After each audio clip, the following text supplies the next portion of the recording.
anything. And, Nothing. And that's the thing, is credit where it's due to Trump. Only Trump would go into the belly of the beast like that. There's no chance in hell. Biden would have a stroke if he walked on stage to people booing him like that.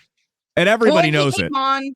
He came on and did like a little dance. Like, I have videos. He came on, like, danced in the crowd, and like he came up and he was just, I mean, so the actual quintessential, like, what you would think Trump and his full Trumpness would be, Yeah. he did. Like, he came out and danced, and he did all his hand motions, and he made the comments. He even like accentuated things he'd normally say that people make fun of. Like, he was full, he knew, and he walked in saying, I know I'm not welcome here. But he I kind of feel honored at the fact that I got to sit. I had a press badge because was a politics podcast show, so I was able to sit up front, and I was kind of honored to be able to spend that kind of time. He's been one of the most influential businessmen in our life, and one of the most controversial presidents and political leaders for the last 8+ years. It was still really cool to be able to listen to him talk, and I thought we did a very good job, and I think it was pretty amazing that he was willing to walk in there and deal with it, because he walked into a room of people who arguably hated him already. Yeah, the way some people were. So he did ask you guys to nominate him president under your party. How was that received? Did anyone give it any serious thought, or was it just kind of a no chance, buddy? So what's really funny is that night when he said it, the whole room exploded in no's and boos and some fuck yous, and just, I mean, the whole room was obviously against it. And then when the presidential nominations happened and things started happening, somebody fucking nominated him, and he had filled out the paperwork and everything. Like, he had done it to be a nomination. It happened. And when it came up, people were pissed. Yeah. We don't know who did it necessarily, but people were angry that it even happened. You know, from a strategic standpoint, from his point of view, it actually was smart to go there.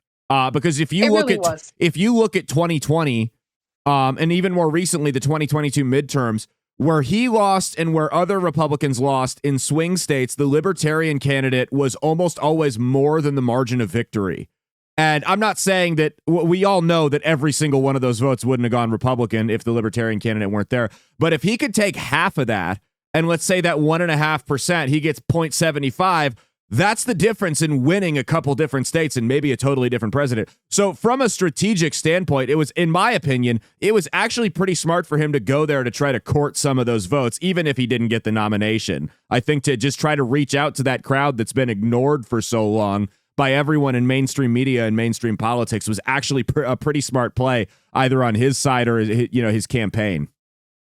Oh, I agree. And I think funny, RFK came as well, and he got a nomination and he did better because he really did have a lot of libertarians in there, myself included, especially at the very beginning, that questioned it.